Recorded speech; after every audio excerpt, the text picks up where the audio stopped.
Hello दोस्तों। तो आप देख रहे हैं मेरा YouTube channel the mystery teller. अगर आपने मेरे चैनल को अभी तक सब्सक्राइब नहीं किया है तो प्लीज़ सब्सक्राइब कर दीजिए और बेल आइकन को दबा दीजिए, जिससे मेरे सभी लेटेस्ट वीडियोस की नोटिफिकेशन आप तक पहुंच जाए। तो चलिए शुरू करते हैं। हमारा आज का टॉपिक है the mystery of Mary Celeste. Mary Celeste का रहस्य हिस्ट्री में सबसे बड़े समुद्री रहस्यों में से एक है। यह कहानी है मैरी सेलेस्टे की, जो कि 282 टन का ब्रिंगेटाइन शिप था, जिसे 1861 में नोवा स्कॉटिया कनाडा में बनाया गया था। इस जहाज को ओरिजिनली अमेज़न नाम दिया गया। यह शिप 25 फीट की बीम के साथ 103 फीट लंबा था। यह लगभग 1700 बैरल्स ऑफ इंडस्ट्रियल अल्कोहल को कैरी करने में कैपेबल था। इस शिप के कैप्टन बेंजामिन स्पूनर ब्रिग्स एक एक्सपीरियंस्ड सेलर और एक्सपीरियंस्ड कैप्टन थे। क्रू मेंबर्स की बात की जाए तो शिप पर कैप्टन ब्रिग्स के साथ उनकी वाइफ सारा एलिजाबेथ ब्रिग्स और 2 years old daughter Sophia Matilda Briggs भी थी। इस क्रू में 7 एक्सपीरियंस्ड सेलर भी शामिल थे। 7 नवंबर 1872 को कैप्टन ब्रिग्स की कमांड पर यह शिप न्यूयॉर्क सिटी से जेनोवा, इटली के लिए रवाना हुआ। शिप पर 1701 बैरल्स डीनेचर्ड अल्कोहल का माल था। इस जहाज की क्रू मेंबर्स को दिसंबर की शुरुआत तक जेनोवा पहुंचने की उम्मीद थी। लगभग 1 महीने बाद 4 दिसंबर 1872 को कैप्टन डेविड मोरहाउस की कमांड के तहत ब्रिटिश ब्रिंगेटाइन देई ग्रेडिया ने मैरी सेलेस्टे को अटलांटिक ओशियन में बहते हुए देखा। यह शिप पोर्तुगल के एजोरेस आइसलैंड से लगभग 600 माइल्स पश्चिम में था। देई ग्रेडिया ने देखा कि मैरी सेलेस्टे गलत तरीके से नौकायन कर रहा था और ऐसा लग रहा था कि उस शिप को ऐसे ही छोड़ दिया गया है।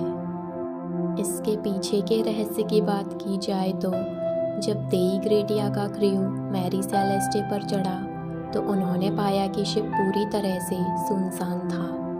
क्रू मेंबर्स और पैसेंजर का कोई निशान नहीं था। यह शिप समुद्र में चलने की कंडीशन में था। इसकी सभी लाइफ बोट्स सुरक्षित थीं और भोजन पानी की 6 महीने की आपूर्ति थी।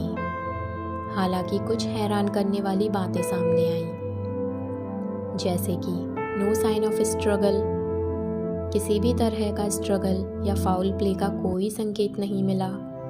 शिप पर डीनेचर्ड अल्कोहल का माल काफ़ी हद तक अछूता था। क्रू मेंबर्स के वैल्यूएबल्स और पर्सनल बिलोंगिंग्स अभी भी शिप पर थे। एकमात्र लाइफ बोट जो मिसिंग थी वह यॉल थी, जिसे आम तौर पर शिप के पीछे खींचा जाता था।